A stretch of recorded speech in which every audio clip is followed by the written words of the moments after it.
Royal संस्थान उदयपुर में एक बार पुनः आपका हार्दिक स्वागत है। बहुत सारे बच्चे कंफ्यूज हो रहे हैं कि सर मैं डब्ल्यू की तैयारी करूं या फिर पीजी की करूं या फिर सर मैं सुपरवाइजर की करूं।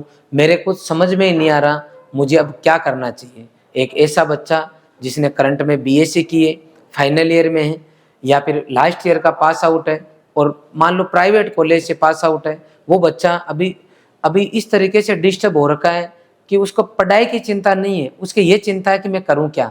कुछ समझ में ही नहीं आ रहा। क्यों नहीं आ रहा? क्योंकि ज्यादा डिस्टर्ब इसलिए हो गया कि 21 अक्टूबर के हिसाब से वो कृषि पर्यवेक्षक की तैयारी कर रहा था। बढ़िया उसका कोर्स हो रखा था, अच्छे उसके नंबर आ रहे थे, उसको लग रहा था कि इस बार मैं लग के दिखा दूंगा। लेकिन 21 अक्टूबर 4 फरवरी को चला गया। 4 फरवरी को ही पता नहीं एग्जाम होगा कि नहीं होगा।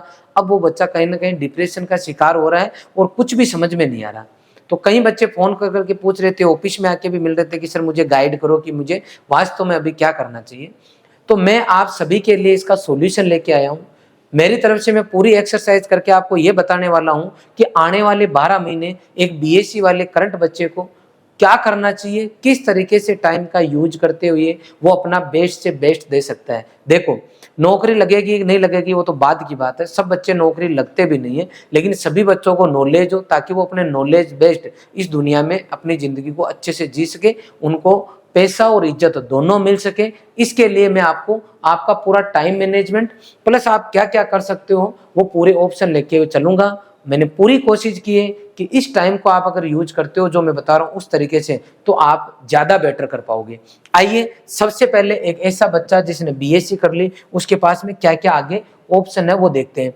वो क्या क्या कर सकता है। तो पीजी की तैयारी कर सकता है, डब्ल्यू की कर सकता है, इसके अलावा वो एग्रीकल्चर सुपरवाइजर कर सकता है, एएफओ की कर सकता है बैंक के लिए। इसके अलावा एफएसओ है, यूनिवर्सिटी के एग्जाम्स होते हैं, जैसे अभी टीए का एग्जाम हुआ था जिसमें एमपीयूटी वाले में 6 बच्चे अकेले रॉयल इंस्टीट्यूट से लगे थे, 4 बच्चे लगे थे 6 में से। इसके अलावा आपने देखा होगा सुपरवाइजर का अभी एमपीयूटी में हुआ, जोबनेर यूनिवर्सिटी में हुआ, बीकानेर यूनिवर्सिटी, कोटा, जोधपुर, राजस्थान में 5 यूनिवर्सिटी कभी ना कभी कुछ ना कुछ करवाती रहती है। इसके अलावा पूरे देश के अंदर बहुत सारी यूनिवर्सिटीज है जिनके अंदर कोई ना कोई वैकेंसी आई हुई रहती है। इसके अलावा टीचर के लिए आपके पास ऑप्शन है। इसके अलावा अदर एग्जाम भी होते हैं जैसे नेशनल सीट कॉर्पोरेशन है, इसके अलावा एफसीआई है, बहुत सारे एग्जाम जो है अलग अलग डेट को जनरली होते रहते हैं। तो एक बच्चे के पास में इतने जो है ऑप्शन है तो वो इनमें किसी में भी जो है पार्टिसिपेट कर सकता है। तब जब इनकी अपन तैयारी करेंगे तो सबसे पहले अपन ये देखेंगे कि इनमें पढ़ना क्या होता है, क्या इनका सिलेबस रहता है। तो सिलेबस मैंने इधर लिख दिया है, 2 पार्ट में मैंने लिखा है, 1 से 5, ये 5 सब्जेक्ट अलग लिखे हैं और 1 से लेके 13 ये मैंने अलग लिखे हैं। अलग क्यों लिखे हैं अभी आपके आगे समझ में आ जाएगा। सबसे पहले अपन ये कोर सब्जेक्ट है एग्रोनॉमी, हॉर्टिकल्चर, एनिमल, जीके और हिंदी, ये मैंने इसलिए इधर अलग किए हैं कि आपके ये कौन कौन से एग्जाम्स के अंदर आएंगे तो ये मैक्सिमम में आते हैं, इसलिए मैंने इधर रखा है। देखो, कोई पीजी की तैयारी करो तो भी एग्रोनॉमी है, डब्ल्यूओ में भी है, सुपरवाइजर में भी, एएफओ में भी, एफएसओ में भी है, यूनिवर्सिटी का कोई भी एग्जाम उसमें भी है, आप टीचर बनना चाहोगे तो भी है और अदर एग्जाम्स में भी आएगा। सेम केस हॉर्टिकल्चर के साथ में लागू होता है, horticulture same case animal husbandry में, क्योंकि ये सब बेसिक सब्जेक्ट है जो कि तीनों में इंक्लूड है। इसका मतलब है यदि कोई भी बच्चा पीजी की तैयारी कर रहा है तो मैं कह सकता हूं कम से कम इन 3 सब्जेक्ट में कि सुपरवाइजर की भी कर रहा है। अगर कोई बच्चा डब्ल्यू की कर रहा है मैं कह सकता हूं सुपरवाइजर भी कर रहा है। अगर कोई बच्चा पीजी की तैयारी कर रहा है तो इन 3 सब्जेक्ट के बेस्ड पे कह सकता हूं कि मेंस के लिए भी ये काम कर रहा है। अगर मैं मान लो ये तीनों सब्जेक्ट की बात करूंगा तो यूनिवर्सिटी टीए की बात करूंगा तो भी मैं कहूंगा हाँ एग्रोनॉमी पढ़ रहा है, मतलब हर जगह तेरे काम में आने वाला है। अब थोड़ा सा अपन चेंज करते हैं सिस्टम को, जीके पे आते हैं। तो अगर कोई बच्चा जीके पढ़ता है तो डब्ल्यू और एग्रीकल्चर सुपरवाइजर इन दोनों के अंदर बच्चा जो है जीके का कोर्स लेके जाएगा, क्योंकि वहां पे आपको मिलेगा जीके। ठीक है, तो जीके के अंदर एग्रीकल्चर सुपरवाइजर में आपके 25 क्वेश्चन आते हैं और डब्ल्यू के अंदर आपके ज्यादा क्वेश्चन आते हैं। हिंदी की बात करता हूं तो हिंदी केवल और केवल आपकी किस में आती है, एग्रीकल्चर सुपरवाइजर के अंदर। आई बात समझ में। आगे आने वाले एग्जाम्स में कुछ के अंदर जीके और हिंदी आती है, कुछ में नहीं आती। लेकिन हाल फिलहाल बच्चे के जो कंफ्यूजन चल रहा है वो इधर की साइड नहीं चल रहा, वो इधर की साइड चल रहा है। कहाँ कि मैं पीजी की तैयारी करूं, डब्ल्यू की करूं या एग्रीकल्चर सुपरवाइजर की तैयारी करूं। तो ऐसा बच्चा जिस बच्चे की अच्छी तैयारी थी, बहुत अच्छी, 21 अक्टूबर का वो वेट कर रहा था, उसको कंफर्म था कि भाई शायद मेरा हो जाएगा, तो ऐसे बच्चे के लिए मैं गाइड करना चाहूंगा कि अभी कुछ भी नुकसान नहीं हुआ है। अगर आप सुपरवाइजर के पीछे मान लो पड़े हुए थे और वो एग्जाम डेट आगे चलेगी तो आप उसको पॉजिटिव वे में लो। मैंने पहले भी एक वीडियो बना के आपको बताया था कैसे लेंगे इसको पॉजिटिव वे में, कि अभी अपन ने क्या नुकसान क्या हुआ आपके जो है जल्दी आपके पास में डबलईओ की वैकेंसी आने वाली है कुछ ही दिनों में। तो जैसे ही डबलईओ की वैकेंसी आएगी तो आपको वहां डबलईओ के लिए क्या करना है, क्या एक्स्ट्रा पढ़ना पड़ेगा। अगर कोई बच्चा सुपरवाइजर की तैयारी कर रहा था तो उस बच्चे को क्या एक्स्ट्रा पढ़ना है, सुपरवाइजर का अगर पढ़ रखा तो उस बच्चे को इन तीनों सब्जेक्ट की बात करता हूं तो जीके वो उसकी पढ़ी हुई है, सब कुछ पढ़ा हुआ, तो यहाँ वाला तो पूरा ही कॉमन आ रहा है ना। सुपरवाइजर का पढ़ने का मतलब है ये देखो, ये सुपरवाइजर में तो उल्टा एक्स्ट्रा है आपका हिंदी, इन 4 से 4 क्रॉस हो रहे, मतलब डब्ल्यूओ के लिए नया कुछ नहीं करना, केवल जीके में कुछ टॉपिक अलग से हैं। अगर प्री पीजी की तैयारी कर रहे हो आप, पीजी की तैयारी कर रहे हो और ये तीनों यूनिट पढ़ रहे हो तो यहाँ पर 60% कोर्स हो रहा है आपका, किसका, सुपरवाइजर का। अब आप मुझे बताओ, अगर कोई बच्चा मान लो एग्रोनॉमी पढ़ रहा है और पीजी की तैयारी कर रहा है और तीनों सब्जेक्ट उसके जबरदस्त है, कौन कौन से, एग्रोनॉमी, हॉर्टिकल्चर और एनिमल हस्बेंड्री, तो वो बच्चा ये कह सकता है कि सुपरवाइजर के अंदर मेरे को जो है ना एग्रीकल्चर मेरी वीक है, वो कहेगा क्या, नहीं कहेगा। क्यों, क्योंकि वो ऑलरेडी इस लेवल की पढ़ चुका है कि सुपरवाइजर तो आराम से वो कर देगा। अब पीजी की तैयारी करने वाला बच्चा है, अगर वो कुछ समय जीके को दे दे, कुछ समय जीके को दे दे तो वापस वो फिर डबलईओ और सुपरवाइजर में स्ट्रॉन्ग हो रहा है। पीजी की तैयारी करने वाला बच्चा अगर इसको हिंदी को थोड़ा सा समय दे दे तो भी वो बच्चा सुपरवाइजर में फिर और वापस मर्ज हो रहा है। अरे सर मैं तो डबलईओ की तैयारी करूंगा या पीजी की करूंगा, सुपरवाइजर का तो मन नहीं है। मुझे लगता है मन लगाना चाहिए और उसको हिंदी पढ़नी चाहिए। कितना ही एक्स्ट्रा मेहनत करनी है और इतनी सी मेहनत करने पे आपके पास में बहुत सारे ऑप्शंस अवेलेबल हो जाएंगे। देखो कौन कौन से अवेलेबल होंगे, कितना एक्स्ट्रा पढ़ना चाहिए। ऐसा बच्चा जिसकी बढ़िया तैयारी थी 21 अक्टूबर के अकॉर्डिंग, वो बच्चा अगर अब से आधा घंटा, मैंने टाइम मैनेजमेंट में लिखा है, आधा घंटा अगर रोज वो हिंदी को दे और 1 घंटा अगर वो जीके को दे, 1 घंटा तो वो किसको दे, जीके को 1 घंटा दे एक्स्ट्रा और हिंदी को आधा घंटा दे, तो एक बच्चा जो पीजी की तैयारी कर रहा है वो कंटिन्यू करता रहेगा। और 1 घंटा प्लस आधा घंटा, 1.5 घंटा अगर एक्स्ट्रा टाइम दे दे, पीजी की तैयारी करने वाला बच्चा अगर 1.5 घंटा एक्स्ट्रा दे दे तो उसके पास 2 ऑप्शन और हमेशा रहेंगे, डबलईओ और सुपरवाइजर के।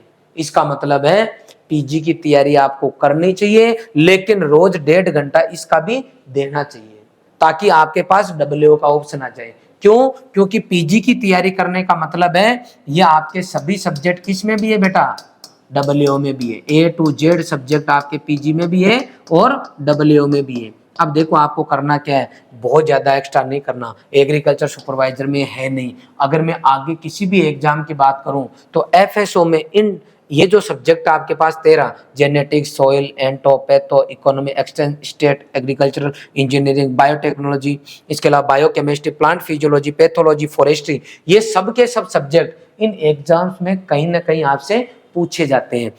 तो आप इनको पढ़ोगे तो इन सभी एग्जाम्स की आपकी तैयारी शामिल रहेगी। एफएसओ में कुछ अलग यूनिट आती है और इनमें से कुछ नहीं आती है एफएसओ के अंदर, बाकी जो है आपको सब एग्जाम्स के अंदर जो है ये सब कुछ देखने को मिलने वाला है। मैं यह सब में आप राइट का निशान मान लो। अब देखो मैं आपको ये बताना चाहता हूं, यहाँ पे ये वीडियो बनाने का मेन मकसद ये है कि कोई बच्चा केवल एग्रीकल्चर सुपरवाइजर कोई पकड़ के बैठ गया कि नहीं जब तक सुपरवाइजर नहीं बनूं तब तक मैं तो कुछ नहीं करूंगा, तो उन बच्चों का मेरे को सजेशंस है, मैं उनको ये देना चाहता हूं आइडिया कि आप इनको अगर पकड़ के बैठ गए और कल को इन बाई के सुपरवाइजर नहीं बने तो आपकी साल लगभग खराब है। अगर आप साथ के साथ ये पढ़ते जाओगे, इतने सब्जेक्ट पढ़ते जाओगे, क्योंकि आपकी तैयारी अच्छी है तो इसके लिए तो आप 1.5 घंटा इसमें बने रहने के लिए तो 1.5 घंटा प्लस टेस्ट चाहिए आपको, और ज्यादा करने की जरूरत नहीं है। लेकिन आपको ये पढ़ते रहना चाहिए ताकि आपका कॉन्फिडेंस लेवल बढ़े। 4 फरवरी को अगर एग्जाम नहीं हुआ और आपने बीएससी कर ली केवल सुपरवाइजर के लगे रहे तो आपका कॉन्फिडेंस डाउन हो जाएगा।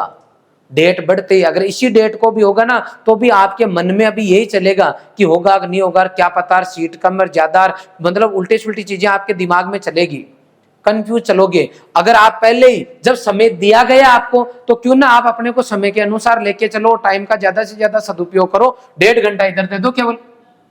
सर मैं केवल पीजी की करूंगा, मैं इन दो की नहीं करूंगा, उनको भी मैं सजेशन देना चाहता हूं कि आप इन दोनों में इन्वॉल्व हो जाओ। आप नौकरी करो नहीं करो बाद की बात है, लेकिन आप फाइट कर लोगे ना तो आप में अलग ही एक कॉन्फिडेंस आएगा। पढ़ लो, कहीं ना कहीं चीजें काम में आती है, क्योंकि आपको अभी समय मिला है तो आप इसका क्या करोगे, यूज करोगे। अब सर अगर ये आपके सब स्ट्रांग हो गए, ये सब्जेक्ट स्ट्रांग हो गए, तो कोई भी वैकेंसी जो आएगी वो सब आपके काम की है, आप इधर एलिजिबल हो जाओगे डायरेक्टली, क्योंकि आप में कॉन्फिडेंस आ गया कि आपकी एग्रीकल्चर स्ट्रांग हो गई। अरे सर मैंने बीएससी प्राइवेट से कर ली है, कुछ पढ़ा ही नहीं, क्या करूं, मेरे से कुछ हो ही नहीं रहा, तो वो सीखे बिना कुछ ही नहीं होगा, सीखना ही पड़ेगा आपको।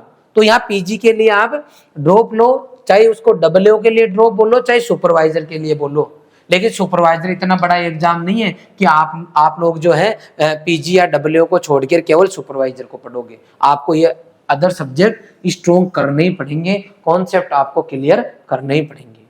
आपकी सर हम कहाँ पढ़े, कैसे पढ़े, तो क्योंकि अपने इंस्टीट्यूट का ही काम है तो उसके बारे में आपको जरूर बताऊंगा। अपने इंस्टीट्यूट की तरफ से प्री पीजी का बैच चल रहा है, प्री पीजी का बैच चल रहा है, इसलिए ज्वाइन कर लो, ये नहीं करा। 2023 के अंदर पहली, दूसरी, तीसरी, चौथी, पांचवी जनरल रैंक है एग्रीकल्चर के बच्चे की, 5 रैंक लगातार है। इससे पहले भी फर्स्ट रैंक निकिता मिल की अपने यहीं से थी, इस बार भी अपने यहीं से लगातार 5 रैंक। आई बात समझ में? तो पीजी की भी बैच चल रहा है, अपना डब्ल्यू का बैच चल रहा है, ये हिंदी मीडियम और इंग्लिश मीडियम दोनों में है। एक बार पूरा कोर्स हिंदी मीडियम में भी पढ़ाया जाएगा, इंग्लिश मीडियम में भी पढ़ाया जा रहा है, ऑनलाइन और ऑफलाइन दोनों अवेलेबल है। इसके अलावा एग्रीकल्चर सुपरवाइजर की अपन तैयारी आपको करा ही रहे हैं। एग्रीकल्चर सुपरवाइजर का कोई बच्चा अगर ऑफलाइन में पढ़ रहा है, पूरा कोर्स कंप्लीट है, अगर ये बच्चा इस डब्ल्यू में पढ़ना चाहता है या प्री पीजी में पढ़ना चाहता है, तो हमने ये जो यहाँ फीस डिसाइड कर रखी है एक नॉर्मल बच्चे की, वो एग्रीकल्चर सुपरवाइजर की जो फीस हमें हमारे को बच्चे ने जो जमा कराई थी वो पूरी फीस हम कम कर रहे हैं। मैं पहले ही बता देता हूँ आपको कि जो बच्चे एग्रीकल्चर से बीएससी कर चुके हैं उनके लिए संस्थान की तरफ से कंटिन्यू हर जगह मदद की जाती है। सबसे पहले तो मैं ये बोलता हूँ कि आप ऑनलाइन पढ़ो, क्योंकि हमारा क्लासरूम लाइव है तो आप घर बैठे पढ़ सकते हो। अगर किसी कारणवश ऑफलाइन आना चाहते हो तो आपने एक बार इधर फीस जमा करा दी, इसी फीस को हम आपसे एक्स्ट्रा इधर के कोई नाम की फीस नहीं मांग के, जो थोड़ा बहुत आपको एक्स्ट्रा पढ़ाना पड़ रहा है उसी का चार्ज लेके आपको हम बिठा रहे और पढ़ा रहे, तो आप इधर ज्वाइन कर सकते हो। आप ऑनलाइन कोर्स ले सकते हो, बाद में अगर ऑफलाइन आते हो तो ऑफलाइन में से ऑनलाइन फीस कम कर देंगे। बढ़िया हमारे पास टीम है एग्रीकल्चर के, लगभग 12 से 15 फैकल्टीज है जो आपको पढ़ाने वाली हैं। इसके अलावा जीके की बात करूंगा तो भी 1 नंबर स्टाफ, हिंदी की बात करूंगा उनकी भी ज़बरदस्त फैकल्टी है। कंटिन्यू हमारा ज़बरदस्त कंटेंट हम बच्चों को अवेलेबल करा रहे हैं, हिंदी मीडियम में भी इंग्लिश मीडियम में भी, किसी भी तरीके से कोई कमी नहीं छोड़ी जा रही। हाँ इतना ज़रूर है कि डब्ल्यू में जो जीके पढ़ाएंगे वो आपकी हिंदी मीडियम में रहेगी, इंग्लिश मीडियम में नहीं रहेगी। पुनः रिपीट कर रहा हूँ कि जितना आपको समय मिला है इसका आप मैक्सिमम यूज करें, ताकि आप ज़्यादा से ज़्यादा एग्जाम्स के लिए एलिजिबल हो और इस समय का पूरा उपयोग कर सको।